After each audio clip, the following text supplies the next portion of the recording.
I'll begin the taping.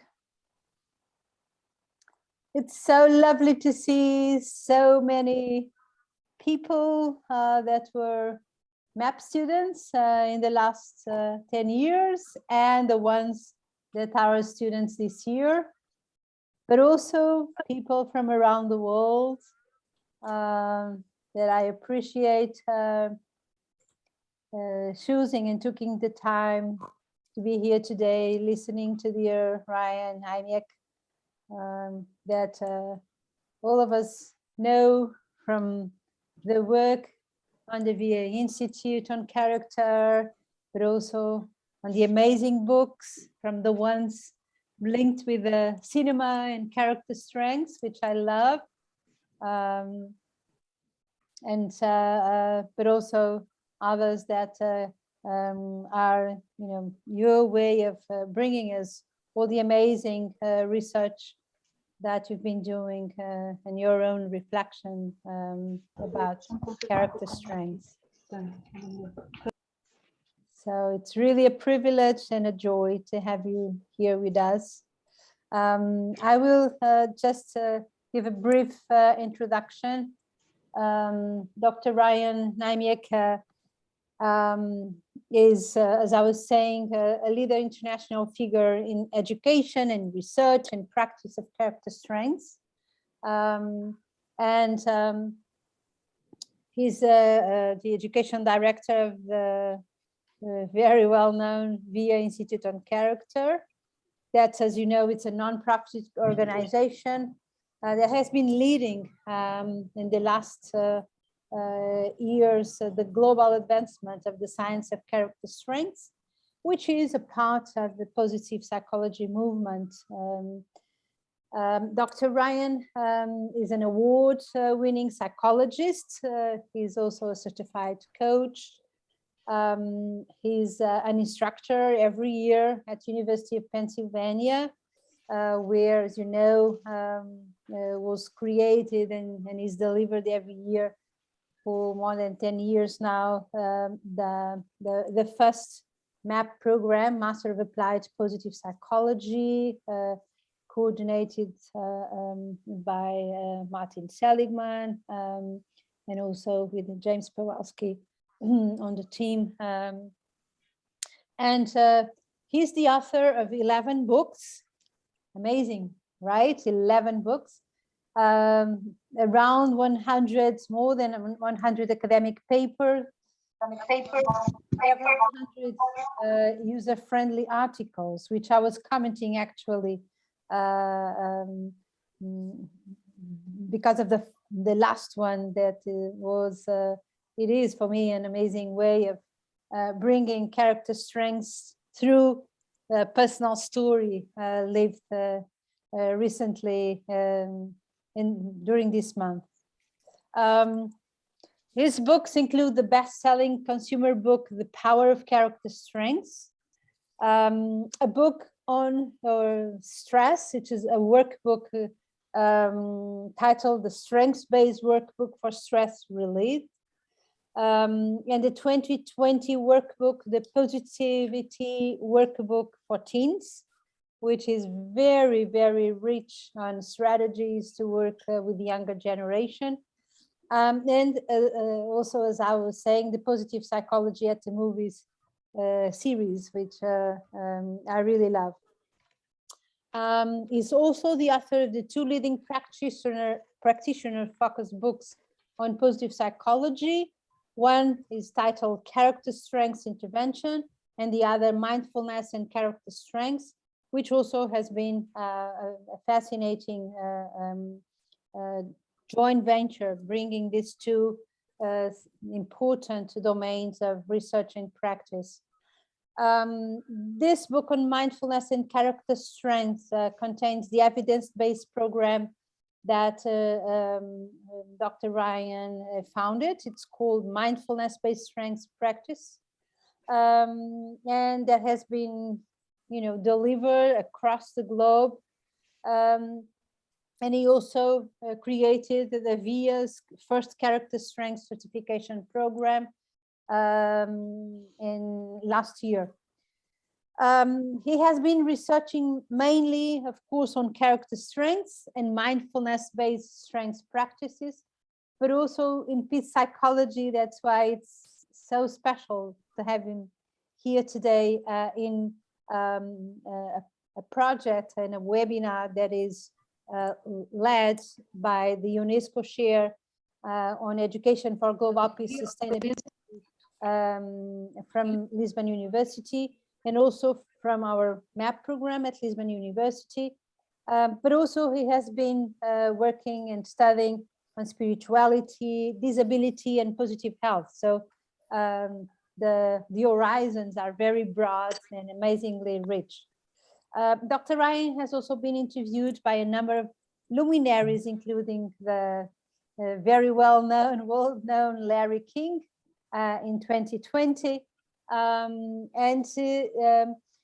He has given more than 1,000 presentations on positive psychology topics. And he did a tour, a world tour in 2009, 2010.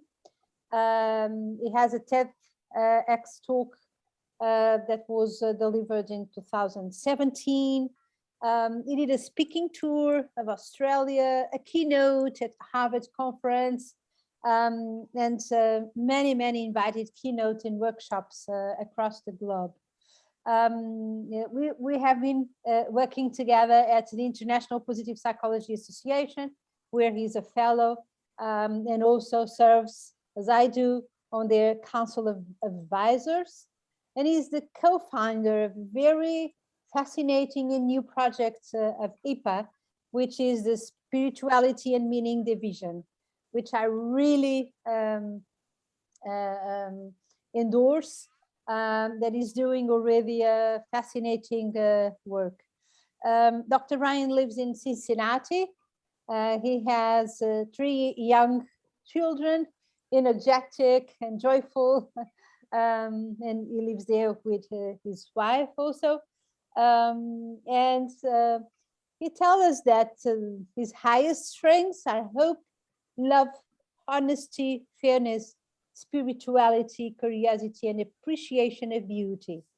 I also love that you are a practitioner of Tai Chi, that you love playing chess, basketball, that you play the guitar. You're a Michigan State athletics enthusiastic, you are a collector of rare pairs dispenders, which for the ones who are not North American might be less known.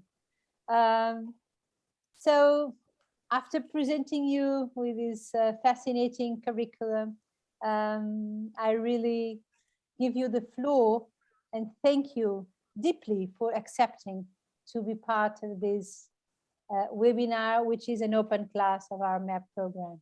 Thank you so much, dear Ryan. A deep bow of gratitude to Helena for that very unexpected and very kind introduction. I feel very humbled and even embarrassed a little bit, so I appreciate that. But the humility leads me to share that I'm also very humbled to be here with all of you, sharing on this really important topic of peace psychology, and to be doing it with someone that has been doing it much longer than me, in Helena. Helena, as I've noted to many people in the field of positive psychology, is one of the very few people in positive psychology that's trying to make that bridge between positive psychology and peace and the science of peace.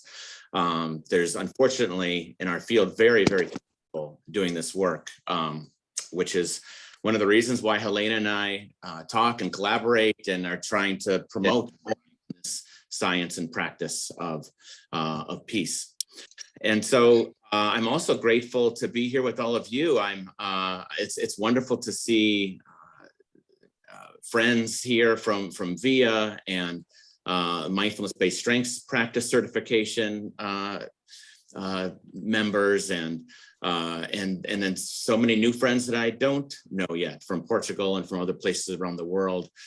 So certainly a bow of welcome to all of you. I hope that this is a useful and experience for you. My hope today during this time is to share some of the latest research on peace and character strengths, as well as some different concepts. For some of you might not know the various concepts related to peace psychology, to show the bridge between peace psychology and character strengths, to share some practices, and actually to also have you engage in a couple small group discussions. My goal is to have 2 small group discussions for all of you, since many people prefer to learn through discussion rather than kind of mostly listening. So those are the plans for today. I'd like to really open with, I have 2 dedications actually, this presentation. I'll give one at the end and one right now. So this one is dedicated to my teacher and the teacher of millions of people around the world, Thich Nhat Hanh, who sadly passed away literally 1 week from right now. Essentially, it was in my time zone, it was 12 o'clock noon on Thursday. So this peace activist, maybe the greatest or one of the greatest alive in terms of peace activism, in terms of making peace very, very practical.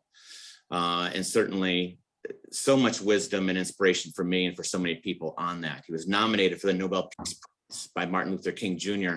back in 1979, and has done nothing but promote peace in the world since then. If you don't know his work, I would encourage you to basically Google his name and get any book by him. He has over 100 of them on mindfulness and mindful living and peace and creating a more mindful planet, all sorts of wonderful topics that probably all of us are interested in. So this is dedicated to him, and I hope that continues to grow.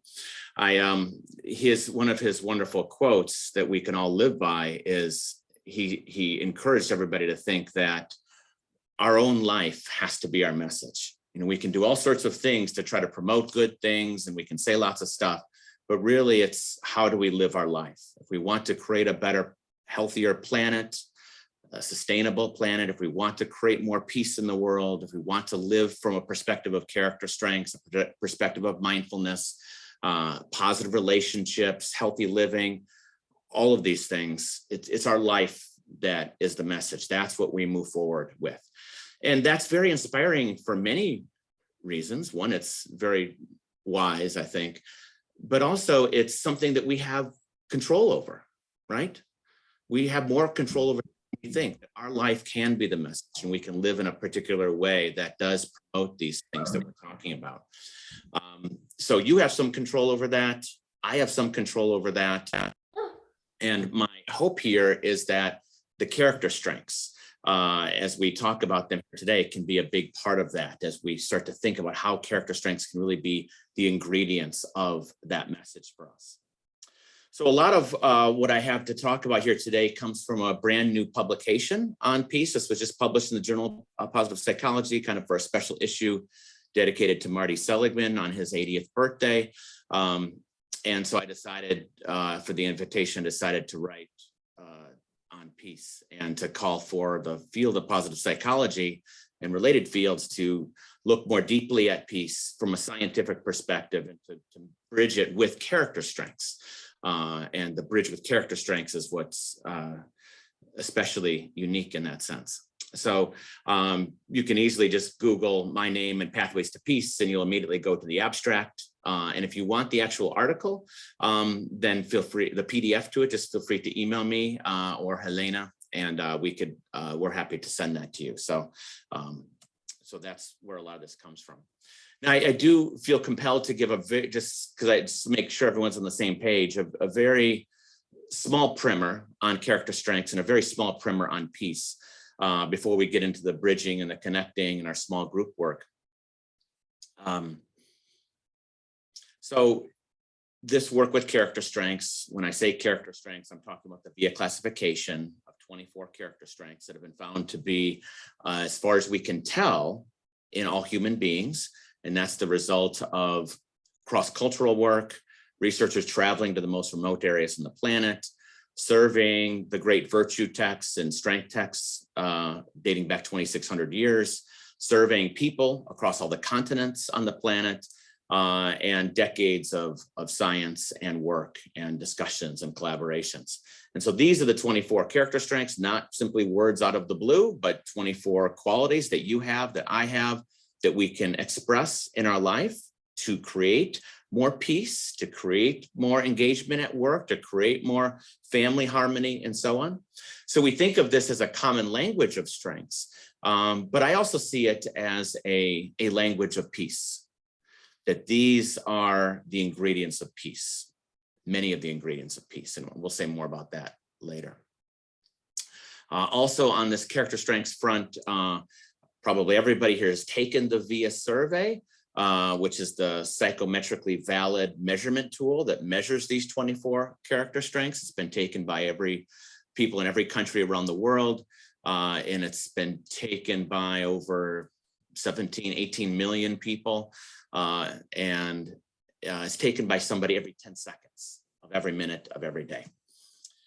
So that's the VIA survey. So that when I talk about character strengths, this is what I'm referring to. And then if you want a definition for character strengths, sort of a multi-level definition, we can think of them as positive traits or positive qualities, positive gifts, but the most technical way would be positive personality traits that really do three things. They reflect who we are, our core identity. They produce positive outcomes for ourselves and others. They're connected, hundreds of studies now, connected with all sorts of different things like well-being and different health indicators and relationship health indicators and so on. Again, not as many studies in peace, which is, again, part of our point here with the discussions. And then third, they contribute to the collective good or to the greater good. So creating stronger teams and families. So that helps us to maybe get all on the same page with character strengths as a quick little primer. So now let's talk a little bit about peace to make sure we're on the same page with that. So some concepts that I've enjoyed and tried to kind of make even more practical than often some of the peace scientists use is to frame some things this way that you'll see in the slide. So we can think of peace as positive peace and negative peace. And we're going to be, and this is really important. So really try to, if you're not familiar with this, really kind of soak this part in, because this will be part of our practical discussions in a moment. So positive peace means that we're actually trying to increase something positive. We're trying to increase the good. We're trying to increase harmony. We're trying to increase balance. Negative peace refers to trying to decrease something to have greater peace. So we're trying to decrease conflict or decrease suffering, decrease our inner judge, the negative thoughts in our head. So we can apply these two areas to various levels of peace. So we'll talk about at least 3 different levels of peace, the ones that I think we have the most control over. And that is our personal or inner peace, relationship peace, so peace in your intimate relationships, peace with a friend, peace with a family member, your child, your mother, your father, grandparents, your neighbor, and then group peace. So whether it's the group is a sport team, or whether it's a work team, or whether it's a political group that you're part of, or a volunteer group, creating peace in that group. And of course, group peace can be intra-group peace, so peace and harmony within that group, less conflict, more harmony, or it can be between groups, which certainly in the United States is desperately needed when we think of the various political and religious and other kinds of divides. And I know the United States isn't unique in that way. So group peace would be another. So these are different levels of peace. And of course, we could keep going. There's community, citywide peace, there's national peace, there's international peace. To me, as I start to think about those, it gets quite overwhelming. So I think well, what do we have some control over? What can we actually take action with tomorrow or today or yesterday in our life? And that is the inner peace level, the relationship peace level, and then probably the intra-group peace level we can make some inroads in. So the bottom left has positive and negative peace. Those apply to all the levels, right? So this can get complicated pretty quickly. And then we add in character strengths and so on. But we can increase our own positive peace inside of ourselves, creating more character strengths inside of ourselves. We can decrease negative peace, so we can decrease some of the negative thoughts that we have roaming around in our heads. And so those two levels are then for the inner peace element. And then the same thing with relational peace and group peace. So you can see where they all connect together. And my take is that it's the character strengths that are the big missing link in the science of peace, and in the science of positive psychology and the science of psychology. They're not talked about in any kind of comprehensive way. The various concepts that have been uncovered in the last 20 years with character strengths, from signature strengths to overuse of strengths to underuse of strengths to optimal use of strengths to strength synergies to strengths collisions, hot button issues, and on and on. There's so many dynamics and concepts in addition to the 24 strengths that just have not been touched by the peace field. So there's thousands of studies that could be done on this and how character strengths link with these different levels for positive and negative peace. Okay, so that's a little primer on peace. That's where we're headed with this integration. So let me say a little bit about what I've viewed in terms of the approaches to peace that I've seen so far. This is going to get at some of the misconceptions that I see about peace and why peace fails a lot of times, why people struggle with peace, why people just kind of, great, go work on your peace over there. Why it's maybe not always taken seriously. This is just my thinking on this. So in order to set up the thinking, let me remind all of us that in the field of positive psychology, there has sometimes been the metaphor that positive psychology is the bridge between Main Street on the left of your screen and the ivory tower on the right side of your screen. So the Main Street is the everyday general person and the topics that are very exciting and pizzazz and self-help and all this exciting stuff to improve ourselves. And then the ivory tower is the academics and the very, very scholarly, highly researched areas that often are rarely read or understood by many people. So then positive psychology came around, lots of reasons for it, but one reason is to make a bridge between the ivory tower and Main Street, between academia and scholarship and the everyday person. So that's brought forth a lot of excitement over the last 20 years for a whole lot of people, a whole lot of practitioners, research for this kind of new field to emerge. So I give that as a backdrop for explaining peace in kind of a similar way on what I've seen where peace has maybe struggled. So I'm going to look at this as I look at a lot of things, and certainly as I look at character strengths too. I always look at things on a continuum rather than all or none, this category or that category, you have this or you don't, kind of rather than a diagnostic perspective like that. I like to look at things just like we look at character strengths, which is like we look at mindfulness as dimensional, more or less. You can have this way, more the other direction. I think somebody needs to mute themselves. I'm trying to kind of do that as I talk sometimes, but okay. And so on that continuum, so on one side of the continuum, the way that I've seen peace often treated, and just kind of the general public, maybe you've noticed this before as well, is oftentimes it's stated in a very simplistic way, very cliche, idealistic, or permanent. So a person might say, "Oh yeah, yeah, I understand that you're suffering so much. Just breathe a little bit, and everything's going to be fine." So very kind of simplistic. Or yes, you got to find your peace, find your inner oneness. It's going to be amazing. Or let's pray for world peace. I have no idea what that means, to pray for world peace, like suddenly that world peace is going to happen because some people prayed for it. And that's nothing against prayer, by the way. It's just, but these are the types of kind of simplistic things that often people will say. Or the idealistic, yes, we're just going to find world peace or community peace suddenly. And then there's always an underlying message, not always stated, that it's something permanent. Like, oh, if you could just find your peace, then everything would be great. As if a person finds their peace and then they're peaceful forever. which I don't think has ever happened for a human being in the history of the world. You know, we have moments of peace, you know, we have experience of peace, we have situations of peace, you know, but then, you know, an hour later, we have some turmoil and some struggle and some stress. So it's not a permanent thing. So these pieces on the kind of the Main Street side of things, I think do peace a disservice, and why peace, maybe it's one of the reasons why peace doesn't get a lot of attention in positive psychology. I don't know.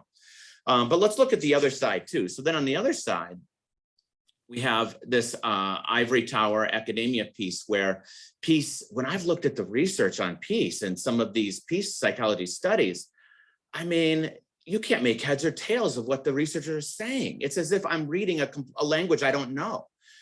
You know, there's incredibly complex and very convoluted and not practical at all, and very scholarly, and often it goes global really quickly, and I'm just not following it, or maybe I'm not relating to the experience that they're talking about in one particular group in one particular country, and it's not going to translate at all to a different country.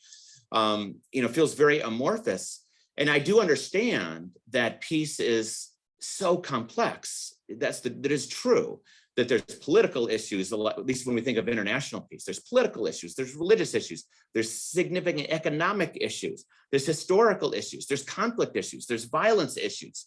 You know, you put all that together and it's almost impossible to understand it. And that's kind of what happens in a lot of these papers that I'm reading. So we go too far on this continuum, we're not going anywhere with peace. And so that's one of the things I've noticed, this is a tension, it's a conflict. So I'm really wanting it to be more in the middle. I'm wanting to find a bridge. I don't know if middle is the right word, but a bridge between Ivory Tower and Main Street. And I do believe that it's the character strengths that are the ultimate bridge, because they're in every person, in every country across the world. They are substantially researched. They are very appealing to scientists, very appealing to practitioners in education, business, healthcare, parenting, disability, and so on. And they're very appealing to the general public. There's not many topics that can say they have that trifecta of research, practitioners, and the general public. Usually you have one or two of those three. So I think the character strengths make up that bridge, and that's sort of my argument for this. That's not me writing on the screen, by the way. I don't know if someone else is doing that. So then you might begin to ask, and we might begin to think, is there a main peace strength then? So is it self-regulation? That kind of makes sense, the kind of calming ourselves, the discipline of taking control of our attention, which is what mindfulness is, taking control of our attention, finding some calm. Yeah, that makes sense. That's a peace strength. But what about prudence? Really kind of being planful and practical, thinking before you speak and kind of pausing, right? Peace is a lot about pausing, okay? Well, what about social intelligence? Relational peace should be about social intelligence and attending to other people and empathizing with them and finding peace in that empathy. Makes sense. Hope, looking to possibilities in the future, and so much, the peace activists, it's all about hope. People that are advocating and that are picketing and doing whatever they can to try to help for a particular cause or social justice cause and so on. There's so much hope in those people. Spirituality, and for a lot of people, myself included, spirituality is synonymous with peace and expressing and finding peace. So we could keep going here. We can look to paragons of peace. One of the great paragons would be Thich Nhat Hanh, and I would describe him as wonderfully humble, honest, and gentle. Maybe those are the peace strengths. Maybe that's a cluster of peace strengths. But then we have someone like a Martin Luther King Jr., who, often the stereotype of him is the very fiery peace, just these explosive speeches that inspire infinite amounts of people. And then, when you watch him, maybe not in the private life, but you watch him in that public sphere, his sermons that he gave relating to peace, you see zest and you see bravery to face so much adversity and difficulties. You see a man that never was going to give up and persevere. So that's very different than Thich Nhat Hanh's cluster over here, but makes a lot of sense as well. So then what strength then? What is it? And so this is my take is that it's all of the 24. All of the 24 are possible pathways to peace. We have some research actually that showed that. So they all matter, and it might be what's unique to each of you. Whatever your highest strengths are, you could use those to create more greater inner peace or relational peace, potentially. So we then took this and began to look more closely at it. And so this was a study that I did to look at what are people thinking in terms of their character strengths and creating peace. So I asked 25,000 people, which character strength, and they could pick up to 2, which character strengths do you use most to create more inner peace? And I defined that something like, inner harmony and balance. And you can see the percentages there. And then the same thing, what about for creating relational peace? So again, these are both on the positive peace perspective, to create more harmony and equity and balance in your relationship, one of your close relationships. And this is what people said. And then I asked a negative peace question of, well, when you think of somebody that you have a political difference or a religious difference, I wanted to pick something really kind of hot buttony and striking. Which strengths are most important for balancing that, for finding, for people to manage those tensions. And you could see what they said, with perspective being the highest. So you could see, we have these heart-based strengths of love and kindness for inner peace were the most common for the relational peace. Also with relationships, these very other-oriented character strengths. Some character strengths are really good at being other-oriented, some are more inward. The forgiveness, humor, fairness, perspective. So we see a lot of interesting things here, and some parallels with love and kindness being consistent across the different positive pieces, and then on the negative piece, being able to really have more of a meta strength, looking at the bigger picture. It's worth mentioning that across the 25,000 people, if we looked at what was least said across any of the categories, that still got over 100 responses. And I think it was zest for the negative piece question. So even though that was the least out of all 24 across the levels, but still 100 people took a mindset of zest and said, and wrote out an example of how they use zest to manage their negative piece when they're in a political or religious conflict. So that is kind of more evidence that all 24 are possible pathways for each of us.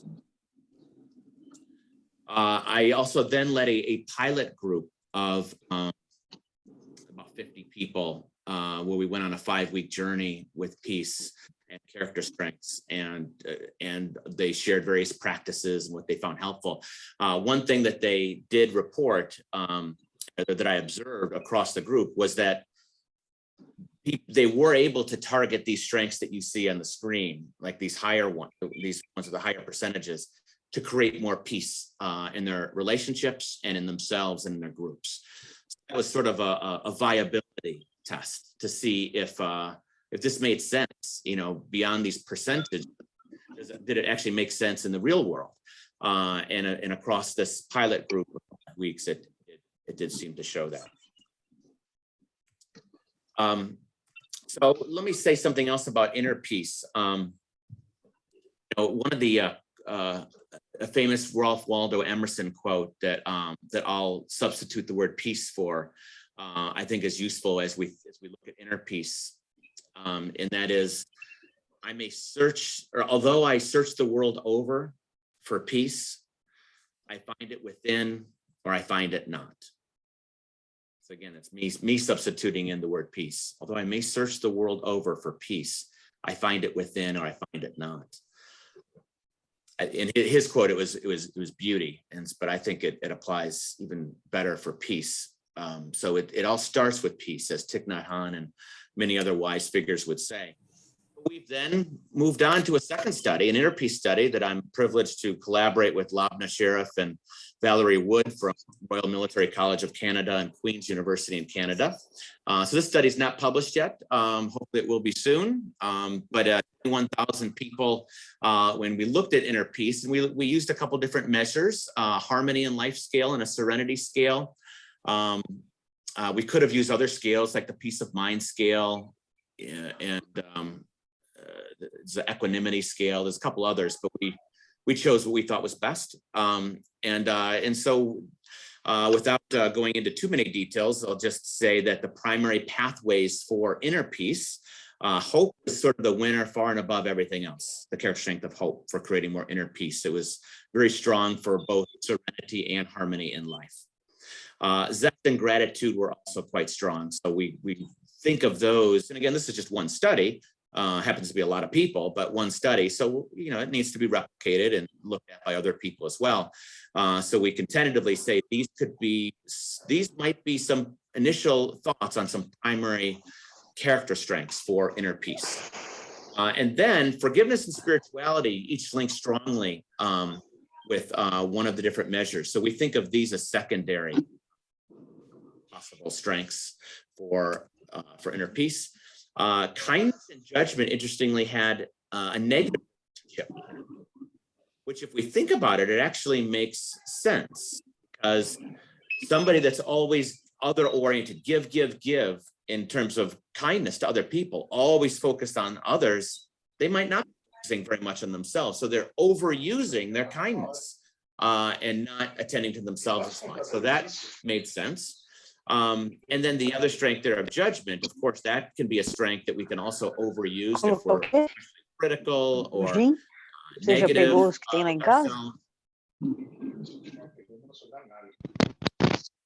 Não, mas tem que deixar para mim.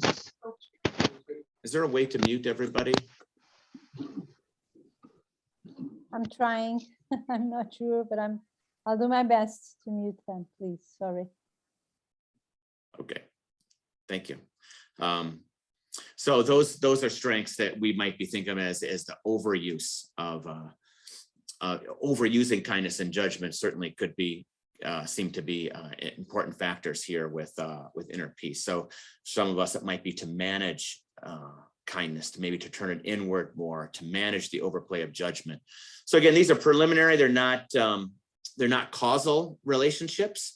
So we would want to run studies to show that these findings here can actually cause inner peace, but they're the first ever of this kind of work. So hopefully there'll be a lot more after that. So now let's turn to you, and we're going to randomly assign everybody to some breakout groups. And this is what I'd like to invite you to consider. So I know there's going to be a tendency to do lots of sharing of where you're from and all of this, and I know that's polite and very nice, but our time is limited. So just do that by just saying your name and where you're from, and very simple. And then move into, where would you like to start when you think about inner peace for you, creating more inner peace? Are you going to start with building more harmony within yourself, or reducing inner conflict, inner negativity, inner turmoil? Right? So that's a starting point question. Very easy. You could just say, I'm going to focus on this. So that's basically, are you going to do positive peace or negative peace? So another way to say that. Then how might your highest strengths be a pathway? Turn to your highest character strength, your best character strength. How might that be a pathway toward A or B? That's the main thing I would like to invite you to share. If there's time, you could then go on to these questions. Again, going right to what the research has been showing. Do you need to boost your hope, zest, or gratitude in the service of more inner peace for yourself? Or do you need to reduce your inner judgment or manage your kindness in some way? Okay, so maybe take 30 seconds. I'll start to set up the small groups. I'll let you know before I launch it, but just take a moment and a little bit of silence here to just begin to think through some of this for yourself. As if you were going to set a goal to create more inner peace this month for yourself, next month. What might that look like? And I hope these questions can help serve that. Okay, so think about that for a moment.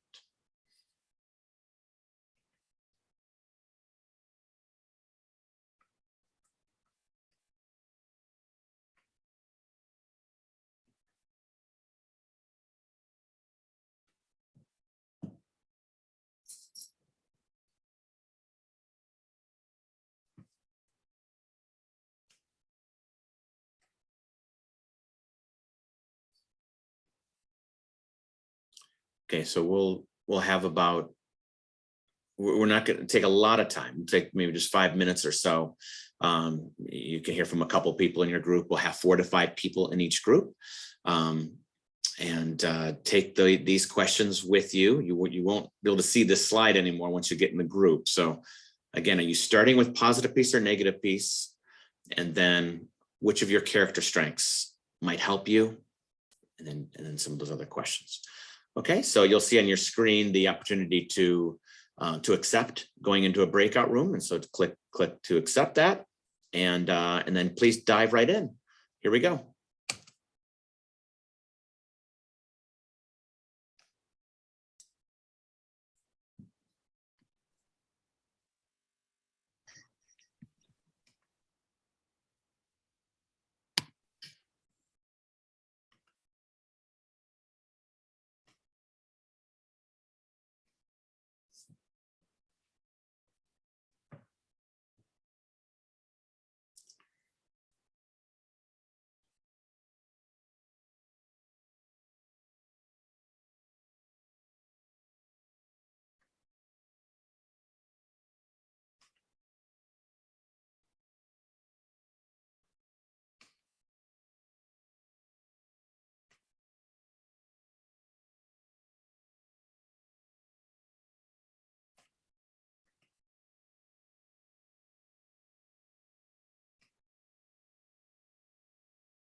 I see that most people have joined. If you've not, and you're just kind of hopping back, please go ahead and press accept so that you can join a small group to listen, to participate.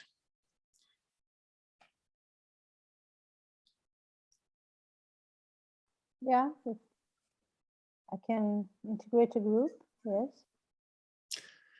And Helena, I didn't know if you wanted to pause the recording since it's a breakout.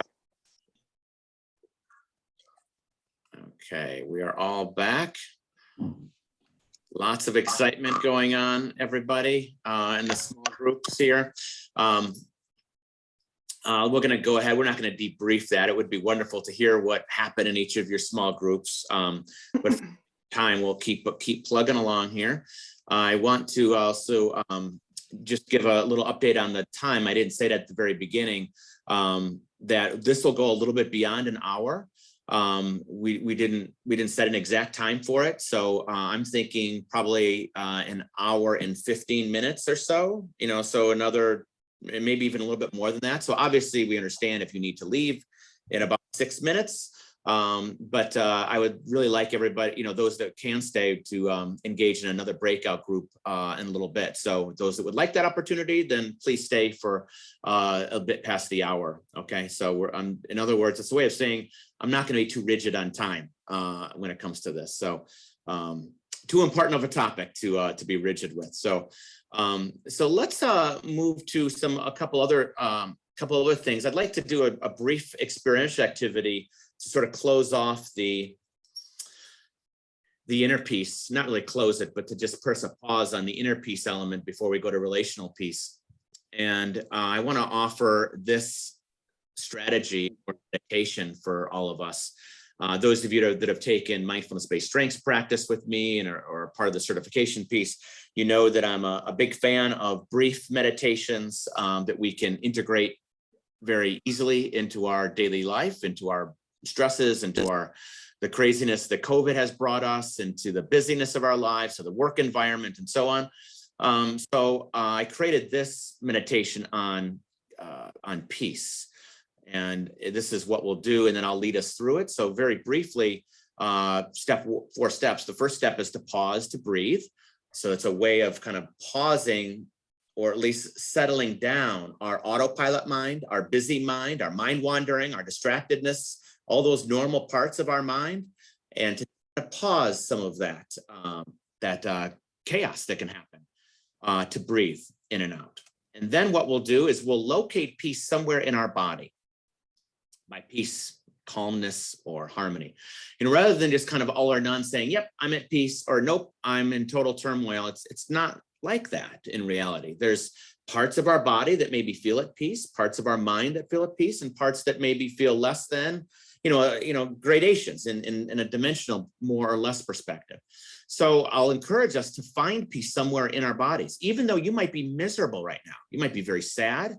You might be very anxious about something you got to do or a conversation you have to have. You might be very stressed. You might have COVID, but still we can find and locate peace and harmony somewhere in our body in some way. Maybe it's your heart and the heart is slowing down. Maybe it's the shoulders, which are normally tense, they're more at peace and relaxed. Maybe it's your forehead that feels more at peace. Maybe it's your cheeks and your jaw that's not locked. Maybe it's the way that your hands are positioned. They feel just kind of nice and peaceful there. Maybe it's your feet. You get what I mean. Internally, your skin, and so on. Step 3 is to then offer gratitude to yourself. Often we think of giving gratitude to others, which is great, but to be grateful and appreciative for the peace that you're finding in yourself, wherever you're finding it. And then step 4 is extend it in some way, literally, symbolically, relationally, bigger picture way, that peace into the world. That'll be for each of us to interpret what that means. Okay, so I'd like to lead us in this very brief pause. And with your eyes open or closed, whatever you prefer, finding a position that you can maintain. I'm actually standing right now, and so I'll just find myself standing, feeling my feet rooted in the floor and feeling comfortable in how I stand. If you're sitting, however you are, just kind of finding a posture that feels strong to you. It feels solid for you. It feels comfortable for you. And this first step, 3, 4, 5 breaths, where we're pausing our chaos, we're pausing our distractedness and our autopilot to just come fully into this moment. Just feel your in-breath and feel your out-breath.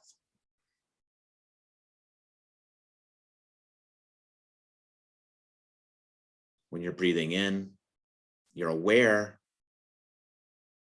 this is my in-breath.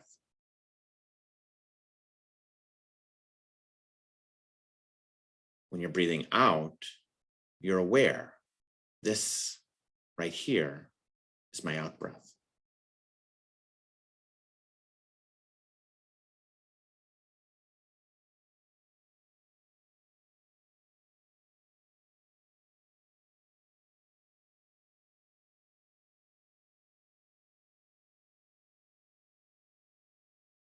And so that's the full focus of step 1, is just to know when you're breathing in and to know when you're breathing out, to try to be there as best you can for it.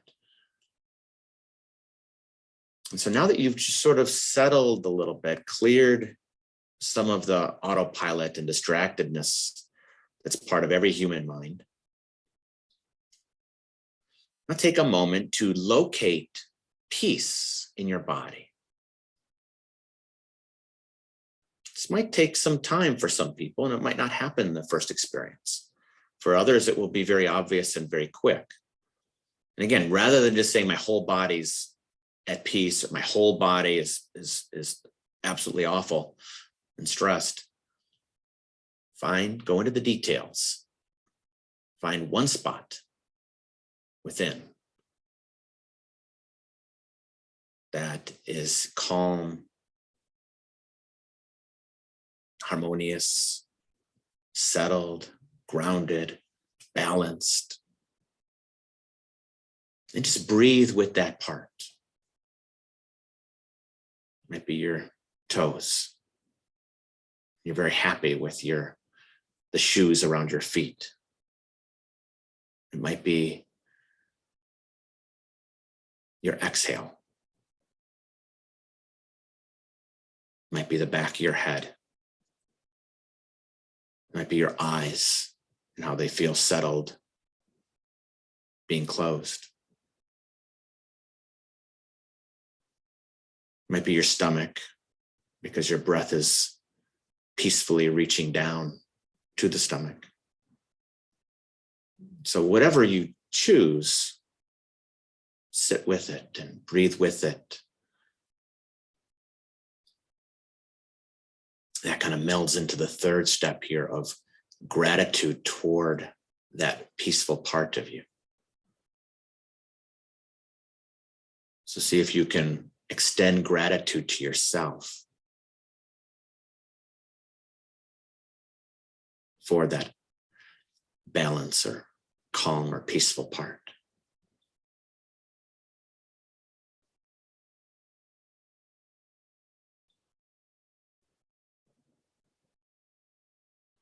It's a way of honoring that part of yourself that you might not have been attending to.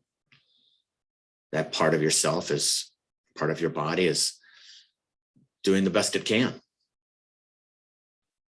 And maybe right below our nose, it's creating this peace within us that we didn't even know was there. And so with the laser of mindfulness, mindful attention, we find that peaceful part and we appreciate it.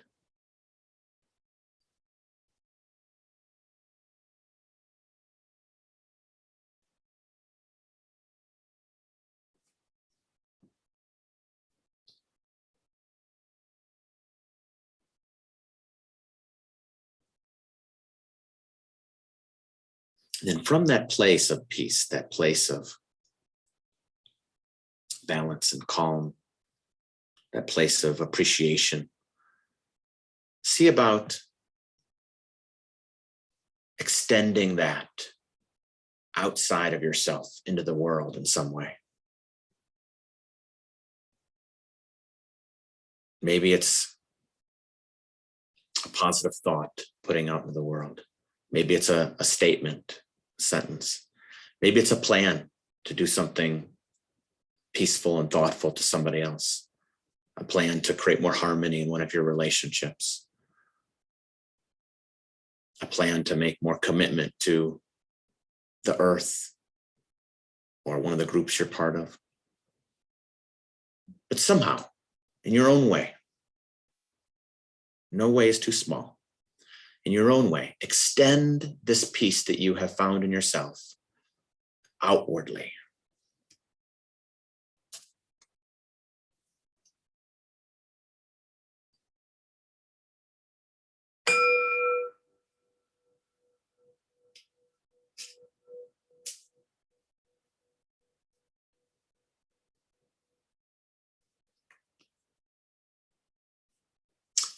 So I invite you to focus back on the slide if you haven't already.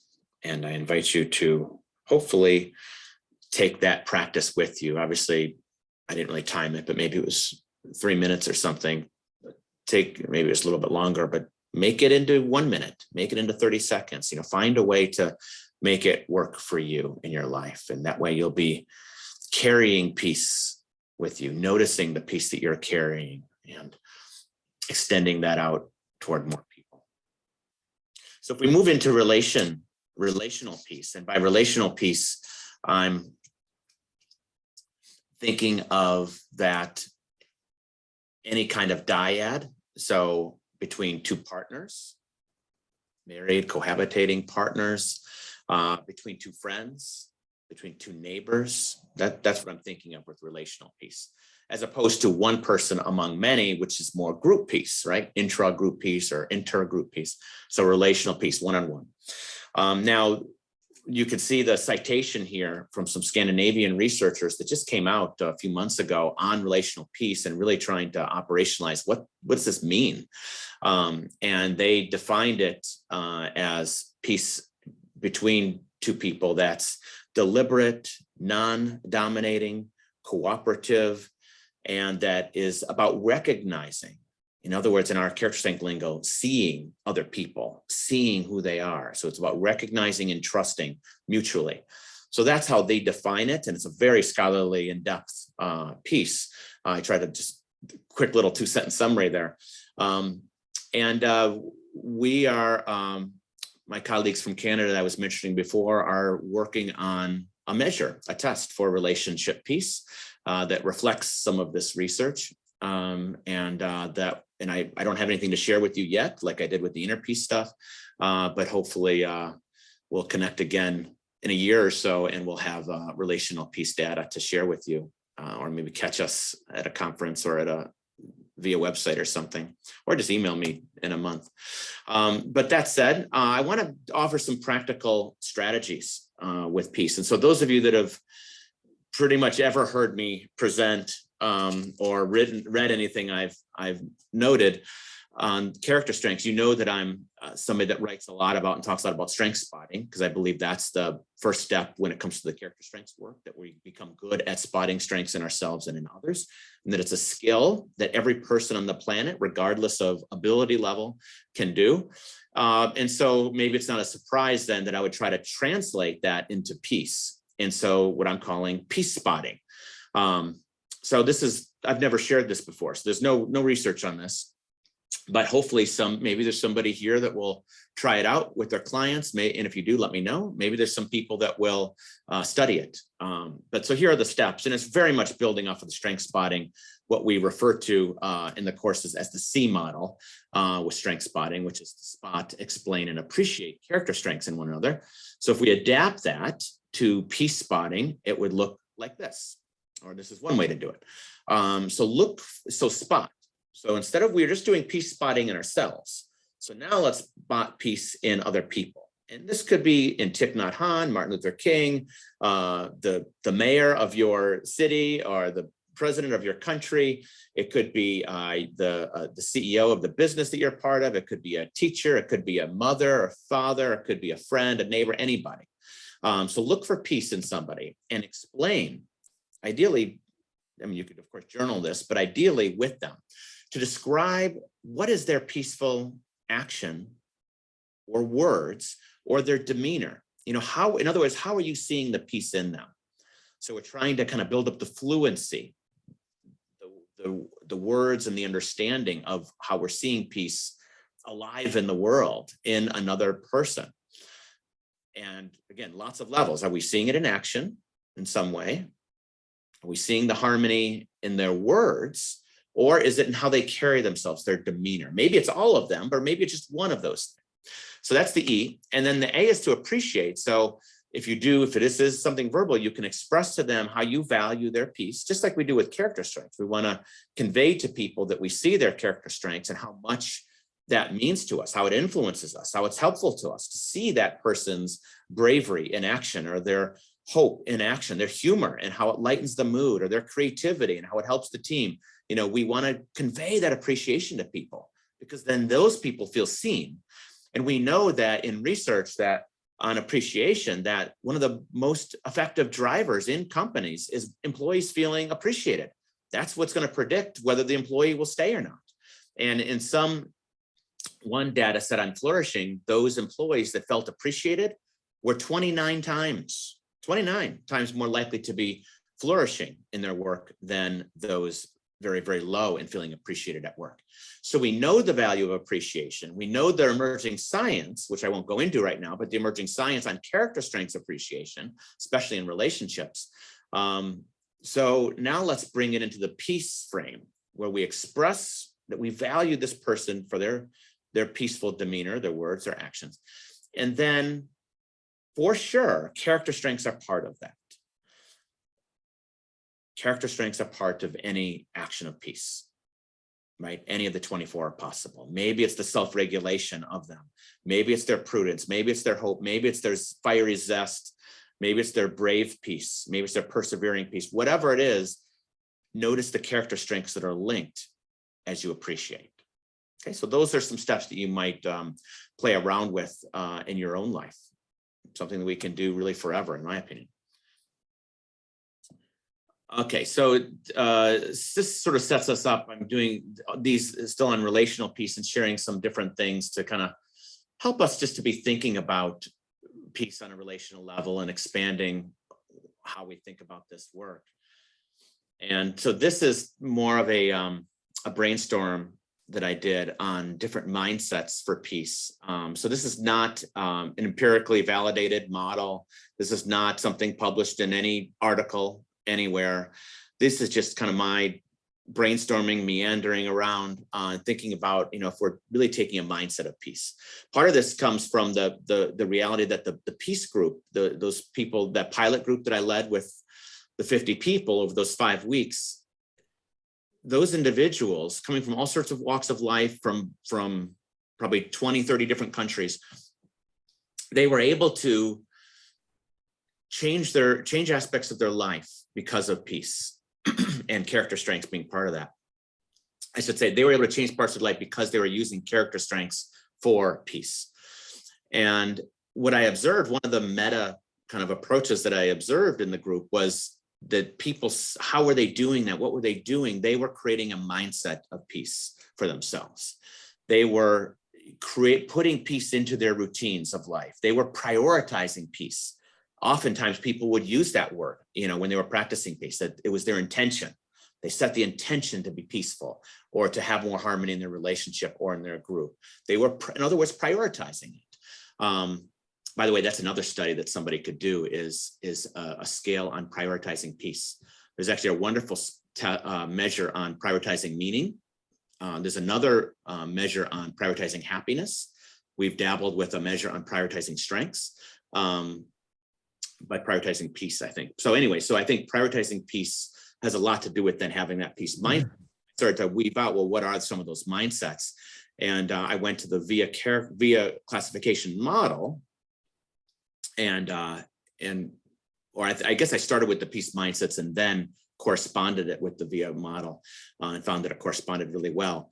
So this isn't an all-inclusive set of mindsets. This is just take a couple of the words here that might be useful to you. But when I think of Martin Luther King, and I have a limited view of him, I haven't read his biographies and so on, but I think of a tough, courageous peace.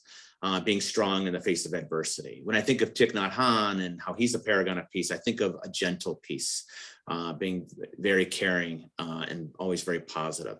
When I think of some of the more influential relationship dyads in my life, couples who have really made it together through thick and thin, through difficult times, I think of a compromising peace, that they had to compromise to be successful, to be together in their relationship or their marriage for 20 years, 30 years, 40 years. And it was a deliberate, not a reluctant compromising, but a deliberate, active, happy compromising peace, which is going to reflect that temperance virtue. I think of wise peace, we could also call that maybe a just peace, which is kind of that balanced approach. And these are people very authentic in who they are, very comfortable being who they are, and advocating, expressing for peace in an appropriate, balanced way, a practical way in their life, but also keeping in mind the big picture of where they're going.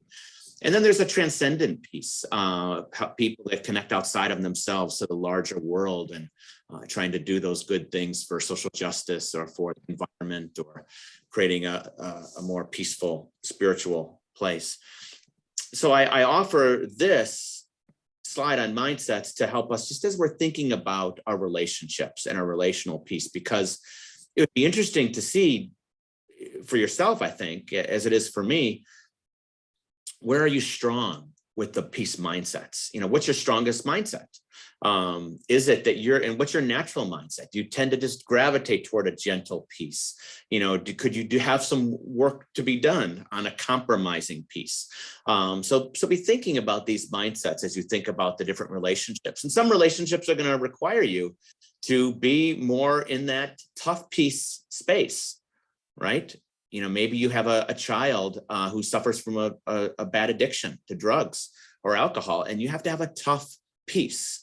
You want to come from a place of love and peace and harmony, but you've got to be tough and strong through everything and in the boundaries that you set and so on. Maybe with a close friend who's suffering so much, you work with them in a very gentle, soft, sweet way, and it's a gentle peace that you bring.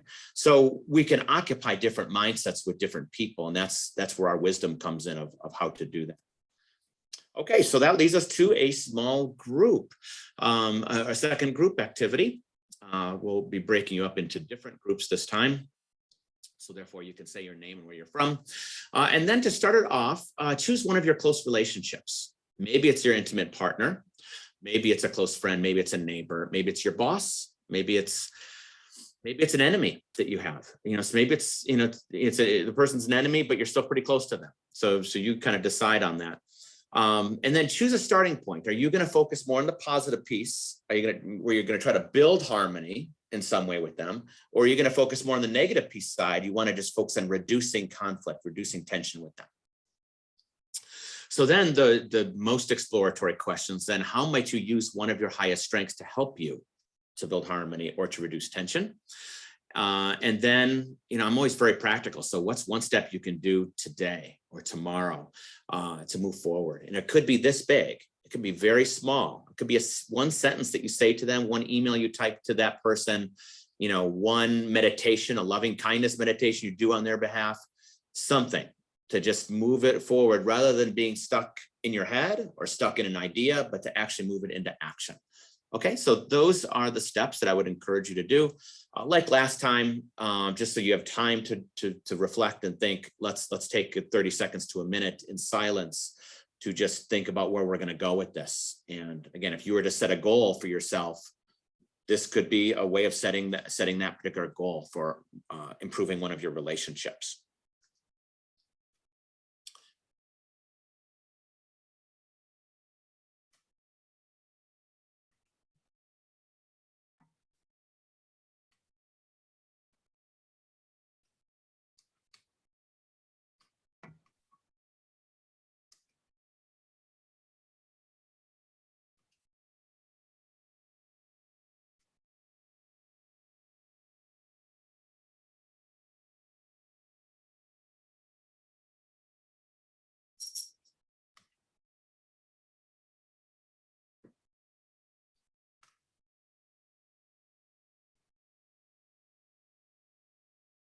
Okay, so hopefully everybody's kind of got their juices flowing on this particular activity. You don't have to obviously finish it in this moment, but hopefully you'll be willing and open to sharing it in your small group, which will take also about 5-7 minutes or so. I'll give you a 1 minute warning again, 1.5 minute warning or so.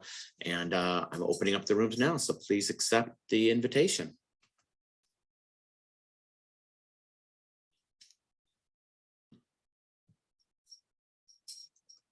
And Helena, if you want to press pause, you'd be welcome to do that on the recording. Okay.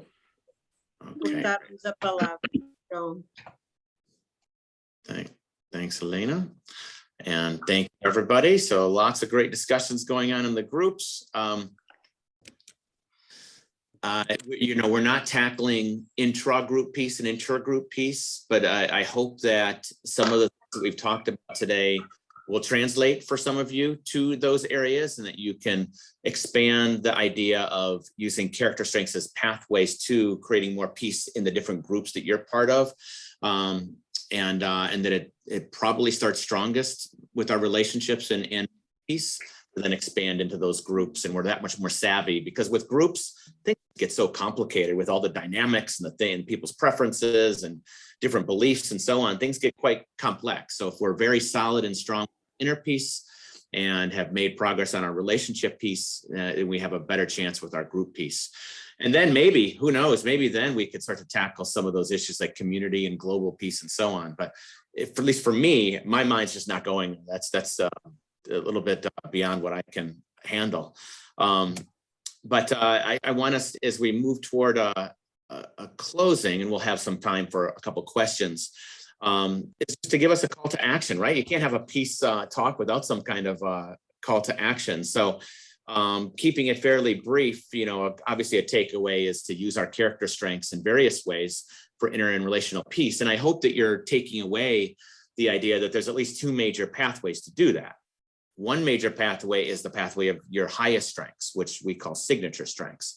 Those are your highest, most natural energy sources. So how can you use your top 5, top 7 character strengths to create more inner peace or relational peace or group peace. But then we can follow what unfolds with the research, and maybe there's a second pathway of specific strengths, regardless of whether we're high in them or not.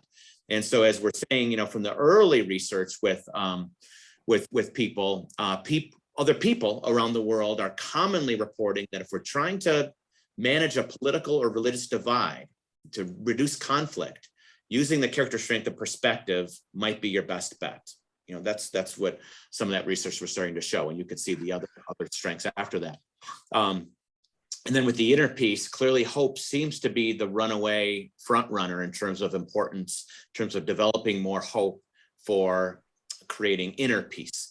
So maybe that's a secondary pathway in addition to your signature strength pathway. We can practice peace spotting. We can practice the peace pause that we did, those steps, setting up groups in our community to not just discuss peace in general, but to get practical and specific. How are we going to create more pathways of peace in our group or in our community? And then these last 2 points, feel free to reach out to me by email. If you're interested in conducting studies, if you're a researcher, you publish in peer-reviewed journals, and you're interested in these topics, then please reach out to me. I want to know you and your work. I'm doing what I can to keep gathering. As those of you that know me, I'm an aggregator. I gather things in files and folders. I probably have 1,000 different Word files on different things. So I gather, I organize, and that's how I'm able to do the studies I do and the books that I write, and that because I have things in their places. So this is just like I gather who are the researchers doing career counseling and character strength, who are the people doing stuff in the business world or healthcare, parenting, and so on. So doing the same with peace. And as you can see, I'm very enthusiastic about this topic. So if you're interested in and you can publish in a peer-reviewed journal, that's like your capacity, that's your desire as a professor or whatever, then we might even be able to collaborate on a peace and character strength study like I've been doing with so many other people. And then the last point there, I don't really have an action point exactly on that yet, but just again, part of my gathering of things, which is if you're interested in mindfulness and character strengths, and at some point you want to test out a program on MBSP, mindfulness-based strengths practice, and how it applies to peace, let me know, and that could also be a point of conversation. So those are some calls to action, and I should have added another point. A couple of those practical activities that we did today, the peaceful pause and the other one, I'm blanking on it, the peace spotting. If you start to do that in your practice, whatever your context is, and you find some successes, please send that to me. Because again, I track that kind of stuff of what practices are successful, what works for people. So I would want to learn that from you. I'm applying it too, so I'm trying to learn from myself, but I want to learn from a lot more people beyond me. So what are other people doing? Okay, so that's that. I want to offer my second dedication of this talk. So we started with Thich Nhat Hanh, and the second one is to Helena's late husband, Luis Miguel Neto, who was a wonderful pioneer in the field of positive psychology, was on the board of directors at the International Positive Psychology Association, an incredible human being. And, I had many email interactions with him, only met him once. And it was during a Council of Advisors meeting for IPA a few years ago. And, it's one of the highlights of the conference for me, actually. It was after the conference was over. And I was sitting next to, I don't think I'd met you either, Helena. I hadn't met Helena or Luis. I think I was sitting between the two of you. In terms of Luis, I was very just struck by, he had a quiet way about him, a humble way about him, but was also at the same time very insightful and talkative and curious, inquisitive. And he and I talked, we probably talked during the meeting, over the meeting when we're supposed to be listening, about all sorts of things. And one of the things that he was really passionate about, which I won't ever forget, was many things, but one was studying the different saints that have lived and the character strengths of those saints. I shared with him how VIA has done a little bit with that, with a couple saints in particular. We've written about that. You could see some of those blog posts with a couple different scholars in those saints, but he was wanting to go really kind of quite further, quite systematic across many saints. And it's not a project we got off the ground. It's very complicated, but it's a great idea. And recently was actually sharing it with somebody just a couple weeks ago. But anyway, I won't forget those kind of inspiring conversations. Even if we don't write a book on the character strengths of saints, you know, it's a wonderful memory and a wonderful connection. And so any piecework that you do from this talk can be done in memory of Luis and can be done on behalf of him. And may that bring more to more people because of him. So that's my second dedication for this presentation. And I'm going to conclude with a couple of resources. So I'll just go into character strengths.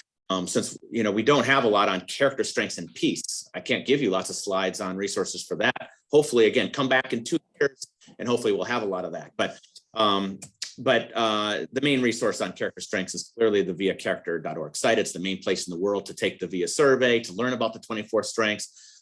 Free videos, free, so many different things that you can kind of get for free and some things you can pay for, all sorts of stuff there.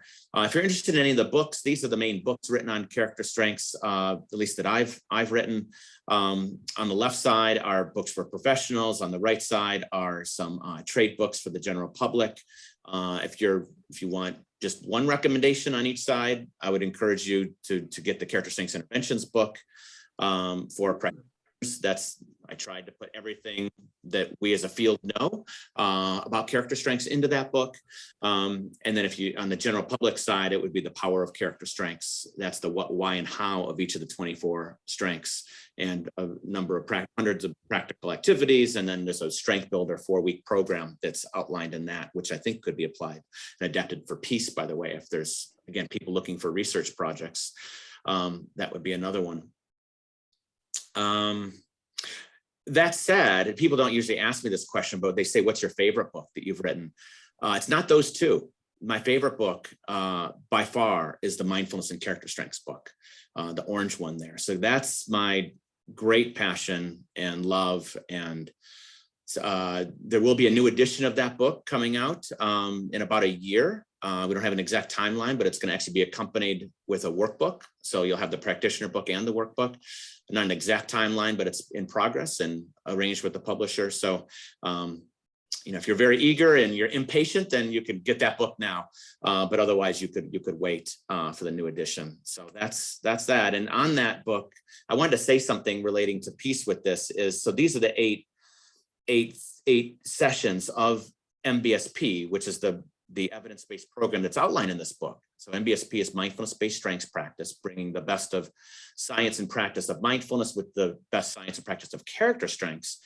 And here's what we found since this was published in 2013. Here's what's unfolded is that this program has ended up with better outcomes than the best mindfulness program in the world, or I should say the most popular mindfulness program in the world, which is John Kabat-Zinn's mindfulness-based stress reduction. So when MBSP, the strengths focus, has been compared with MBSR in 3 studies across the different outcomes, MBSP has done better, which is very humbling and amazing and exciting.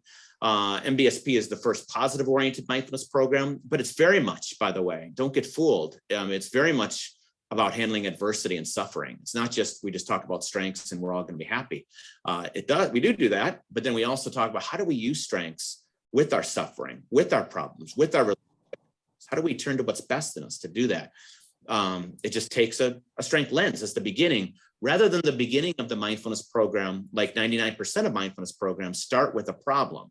They start with stress, they start with eating disorders, they start with addiction, they start with anxiety and so on. This starts with what's best in you. So very universal in that way. Used around the globe, probably at least 50 countries. I don't know the exact. Has a special impact on positive relationships we found, and has an impact on lots of other things too. So you can look at the VIA site for summaries of MBSP if you're interested. And of course, if you're interested in conducting a study on MBSP, then you must email me, and I'm happy to try to help. Of course, you don't have to. People conduct the studies, and I never even know about it, but I'm happy to help. If you want to be part of an MBSP program, it's the one program that we offer live on the VIA website. We offer it 2 times a year only live with me doing it. It's all by Zoom, and we have a retreat that's also by Zoom. And it just started yesterday, but you can still sign up for it. We allow people to sign up through the 2nd week. And then you just need to obviously quickly listen to the recordings. It's all recorded. And then you can attend live moving forward. So there's still openings in that if you would like to. We try not to close it in terms of the number of people. So that's why I say there's openings. So you could just go to the VIA website, go to courses, and then you could register for that. And I could see you next Wednesday for session 2. So that's that. And let's see. Oh, I wanted to say one more thing about the MBSP. Yeah, so I'm very interested in applying MBSP for peace. And we've thought about lots of different adaptations of MBSP and are working on different adaptations of MBSP for intellectual developmental disabilities, for nature connectedness and pro-environmental behaviors, for different ailments that people have, like depression. So there's all sorts of adaptations, leadership and so on. But I think with peace, I don't know. I've been thinking that it might actually look quite differently than a lot of other programs. I think that the MBSP Peace program might need to be very community-based, look very different than the experience. If you were to take MBSP with me, you'd have an experience of that, but I'm thinking the adaptation to be very community-based, to really get right into conflict-torn areas and right into the community. I think it's going to look quite different. So I'll definitely be looking for collaborators to think that through, of how that adaptation might work. And obviously the best collaborators are those that have taken MBSP because they have the experience. They know what it is in terms of how to integrate the two. So I wanted to just make those comments on MBSP Peace as well. And I'm happy to take a couple of questions. I know we're kind of, well, we didn't really have a time frame, so we're not over. We're just wherever we're at. But I know many of you need to go, and I'll need to get my son off the bus here in a few minutes. So, but I am happy to see if there's any questions that you have. And of course, you could have questions for Helena as well. And Stan, I see your hands up. And good to see you. Hi, Ryan. So thank you for the webinar. I just had one question regarding relational peace. Now, I know a lot of your work on relational peace is focused on dyads, but for group peace, where conflict between those groups, let's say, for example, like the Indigenous population of Canada and America with regard to their governments, where the conflict is like culturally ingrained and probably part of the self-identity of those groups. Has VIA done any work regarding like how conflict can become part of one's perception of themselves? And if you haven't done work like that, do you feel like the approach to group peace would be drastically different than, peace between 2 individuals? Yeah, so great set of questions. So the first part, no, VIA has not done that kind of work. And just to know the work that VIA, the actual study that VIA has been doing, the research is still quite new. So, and we've not really ventured into group peace. We are talking about that with your colleagues, actually. So hopefully we will do some of that intra-group peace after we do the relational peace work. And I'll just say, I'm not an expert on those. I mean, I think your hypothesis is good, that there is an ingrained conflict, and we need to look, and that's where this gets so complicated when we start to get to group peace, when we start to get to country peace, because there's been so much systemic violence, systemic racism, so much suffering for so many groups of people, and certainly we can't trivialize things with peace and just kind of say, yeah, we're just going to use our strengths and it's going to be great. That would be that one side of the continuum. So there's so much complexities, and that's what I'm not, I'll say, adept at disentangling.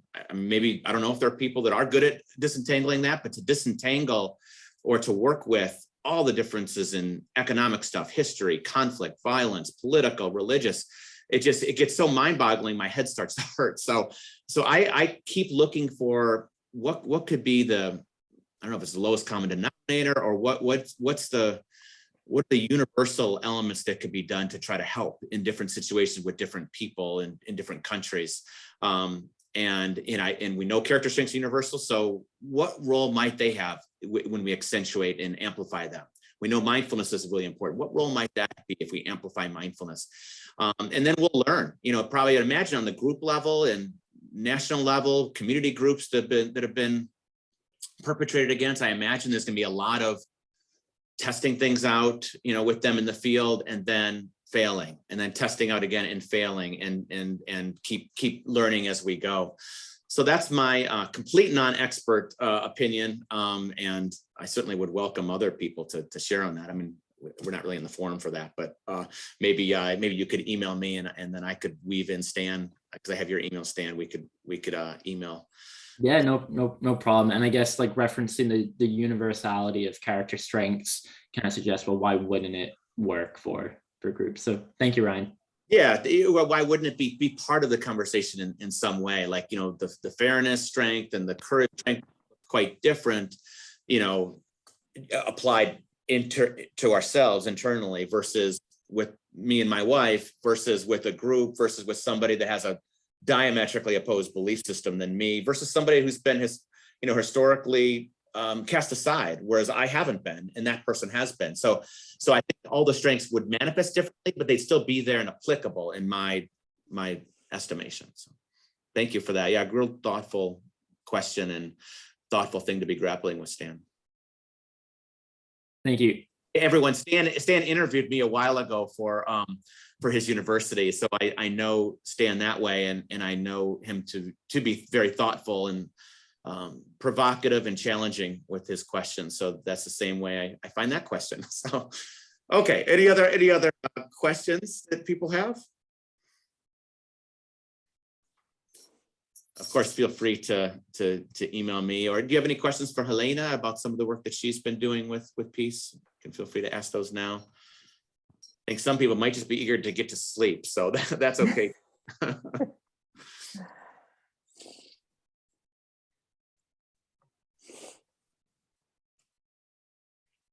Well, if not, no one to intervene now. I think we are all inspired, impressed, touched by this amazing quality that Ryan has of bringing at the same time a very rigorous science and this capacity for social transformation.